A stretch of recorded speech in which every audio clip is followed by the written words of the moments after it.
introduce somebody else today too, and I'm really excited about our guest speaker this morning. He is a world traveler, a fellow world traveler like myself, so I always look forward to hearing his stories of being abroad and all his adventures. He's also been in the World Ministry of Prayer, which is a service we offer to all the Centers for Spiritual Living, and it's a great service to people who are in need. And he has also been in this teaching for over 25 years now. So that's a good body of knowledge that he has to work with. And so I consider him a very wise person and love hearing his messages. So Andy Turenne, welcome.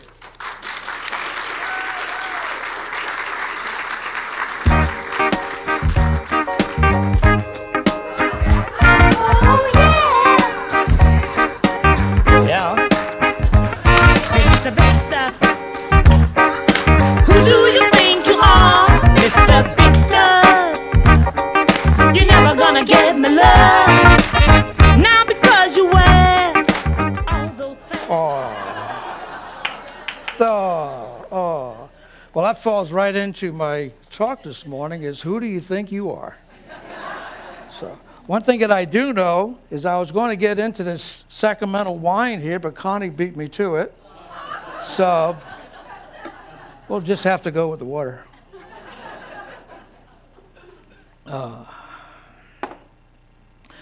It's always an honor and a pleasure to be in front of all of you and share some of my own experiences, and I'm happy to be here. One experience, well, a couple weeks ago, I was at the STAR conference, which is the summer retreat for practitioners and ministers, and John Boyle and Sandy Golke and I were all there. And I happened to run into Reverend Dr. Bob Lucken. Those of you who know him, he has a great sense of humor. And so we were, so I ran into him just right after breakfast, and we were comparing our ball pates together and joking and having a good time. And it kind of reminded me of a story about my brothers and I. And I had told Bob that, I said, oh yeah, I said, but this goes back in my family. My dad was completely bald by the time he was 39. And so it reminded me of my brothers. And some years ago, I went on a business trip back east, and as I normally do, when the government was paying for my travel back east, I would take the time to go visit my family, take some leave, and have a good time. This particular trip, when I got there, this school friend that I had, this guy named Billy, he called me and he said, hey, I scored some tickets to the Red Sox game for you and your brothers if you guys want to go. And not only were they tickets for Fenway, but they included parking. Any of you from Boston know if you're going to go to Fenway, parking is a premium. So we went, and we got to the stadium. There were great seats. They were like behind home plate, up about a third of the way up. And I said, wow, this is cool. So after we were all sitting down, I said, well, I'll go get the beer. So I went up into the concession. I came down with a tray of beers, and I'm looking for my brothers. And I looked down, and it wasn't a problem. There they were, 6 cantaloupes in a row. Yeah. Yeah, so that's a gift from my father. Yeah. So anyway, like I said, the name of the talk is, who do you think you are? So when I think of it in terms of, well, am I my name? Are you your name? Well, people call me Andy, and that's short for Andrew. And but my name is Andre. Yeah, my name is Andre. I come from a very, very French Canadian family, and I was a first-generation American, and as first-generation Americans, you want to assimilate. You want to be with like all the other American kids and all of this. And so we had a tendency of Americanizing everything. And so instead of Andre, my brothers and sisters would call me Andrew, and which is, of course, an Americanization of that. And to this day, some of them still call me Andrew, some of them call me Andy. My nieces and nephews, I'm Uncle Andrew, and But out of all of that, nobody ever calls me Andre, except Maggie. There you go. Yeah, so there you go. But that's okay. That's okay. So, yeah, that's me. So, like I said before, I mean, that all comes from my family, and I've mentioned I come from a very big family. There were 16 kids. I was number 14. And my mother died when I was 5.5 years old. So I was raised by my sisters, but primarily by my sisters, but that's not entirely true. Because you see, my father worked from sunup until sundown, and we were kind of left on our own for the most part. My oldest sister, Doris, being back east and in this factory town, my oldest sister, Doris, she lived in an apartment on the 3rd floor with her family, and my other sister, Noria, she lived next door in the house next door. But they always made sure that we had everything that we needed, and so it worked out pretty well. So, and like I said, it's a blue-collar town that I grew up in. It's right outside of Providence, and anybody who knows the East Coast, you don't know when you're in one town and one city and the next. All of them just run in together. And this was just right outside of the city. It's 23,000 people in 1 square mile. It has 7 Catholic churches, 5 Catholic schools, 1 Episcopal and 1 Baptist church. So, yeah, so it was pretty Catholic. And I remember going back and looking it up, and at that time, Rhode Island was 92% Catholic. It isn't now, but it was then. So during the summer, all the younger kids were boys. And we played on the streets, and it was really cool. We played on the streets and the schoolyard up the road, and then we had in the woods, and we were pretty much fended for ourselves during that time. And like many kids who grew up in the city knew, is that in the summertime you play, and when the street lights come on, you got to be home. So that's the big signal there. The interesting thing was that any adult who, in a you kind of grew up in this neighborhood, and any adult would see you doing something wrong, they would admonish you, they would straighten you out, right? They would correct you, and if it was serious enough, they would march you home, or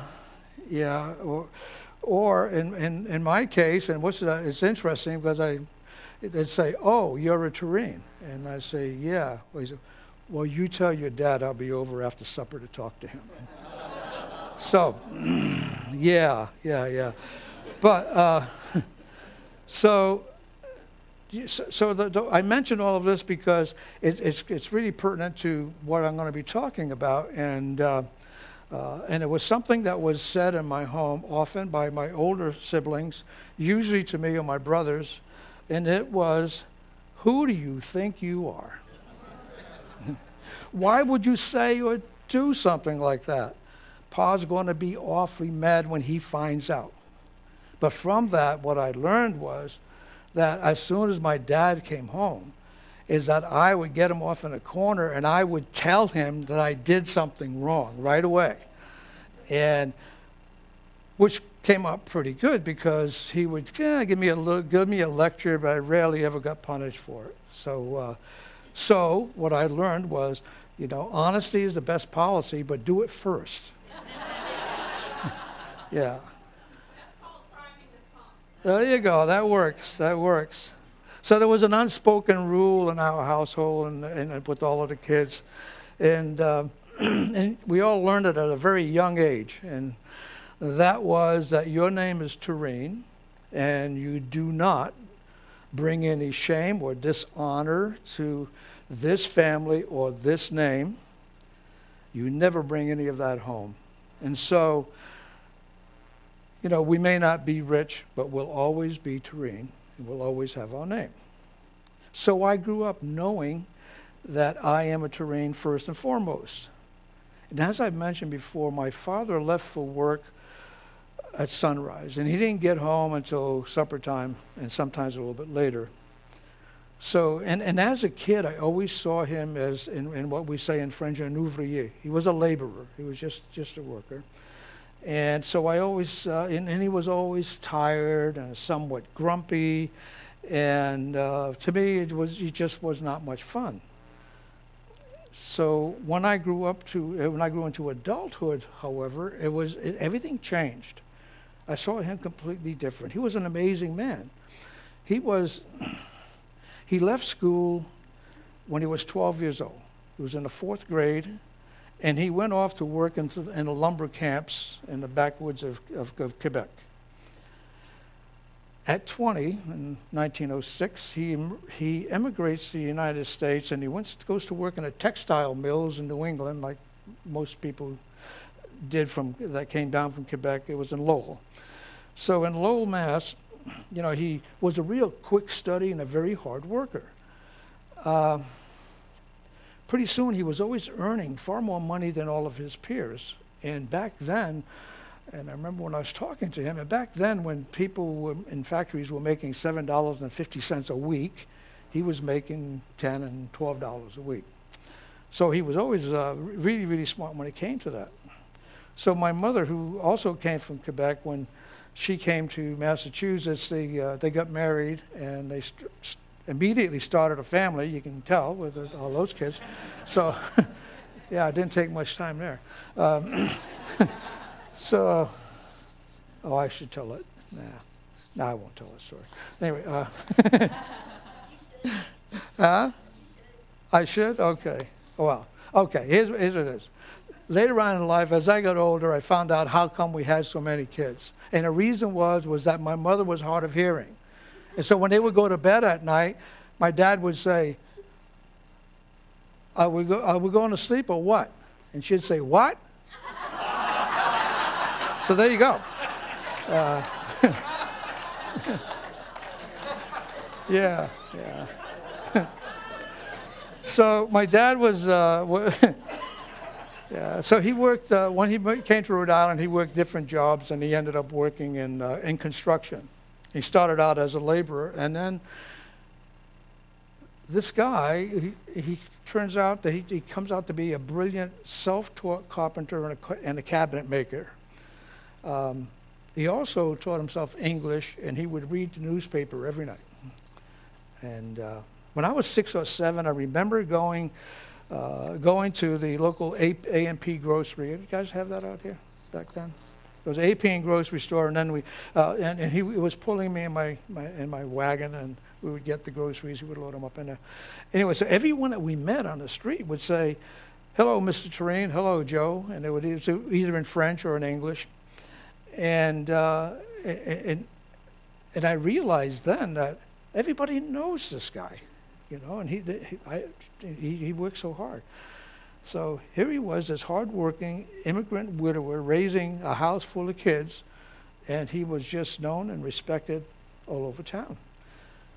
So I could go on a lot more about my father, but to save that for another time. Suffice it to say that this simple man of few words gave me and my brothers and sisters a huge gift.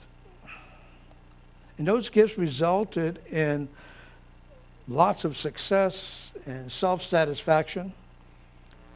And those gifts were self-confidence and pride in our name and in our family. He gave us a legacy of love, of empathy, integrity, and a great work ethic. It's what I was born into and what I was expected to pass on to my own children. So these lessons came almost intuitively just for the nature of being a Turenne. That's just how it worked. They were more like feelings and pictures, and you just kind of knew. I never really sat down and talked to my dad until he was much older and he had retired, and when I would go back east and visit with my sister, we'd sit down and have coffee and get into these conversations. And it's interesting because the more that he revealed about himself, the more I came to love and admire him. So I asked myself, who do you think you are? So biologically, I can trace my ancestry back to 17th century France on my father's side, and 11th century France and Russia and Germany on my mother's side. but is that who I am? So if you look at yourself and your family history, that may be who you think you are, but I don't think so. I mean, to me, we have our lineage, and basically we're all flesh and bones. We're a pile of cells following some DNA blueprint. It's basically what we're doing. But I know that each one of us is a far more than that. The truth is that all of you are magnificent, incredible, all-powerful, all-knowing beings. We're all that. You're made of the stuff of the cosmos. You and I, we're life itself. We're life evolving. That expression, that there's only the one life. That life is God. That life is perfect. That life is my life right now. It's your life. And there's no separation from that. That is the absolute truth. God has 1,000 names. But whatever your name for God is, it is infinite. It is infinite, and it means that it's in all of its creation. All of its creation lives, moves, and has its being in this thing that we call God. I live in God, you live in God, God lives in me. Ernest Holmes quotes Jesus, who's quoting Psalm 82, and he says, I have said, you are God's, all of you are children of the Most High. And Paul in the 1 Corinthians says, do you not know that your bodies are members of Christ? Now, I have to admit something. It took me a while to accept that truth. It really did. It sounded antithetical to my Catholic upbringing, and to my young altar boy ears, it just sounded blasphemous. Maybe that's why we study catechism in Catholic school and not the Bible. Don't know. Because that's what I was taught. So anyway, St. Paul goes on to say, when I was a child, I spoke as a child, I understood as a child, I thought as a child, but when I became a man, I put away childish things. In Living the Science of Mind, on page 116, Dr. Holmes goes on to say, and this is really important, the life within you is God. Whatever is true of God is true of your life, since your life and the life of God are not two but one. The life within you, being God, did not begin and it cannot end. Hence, you are immortal and eternal.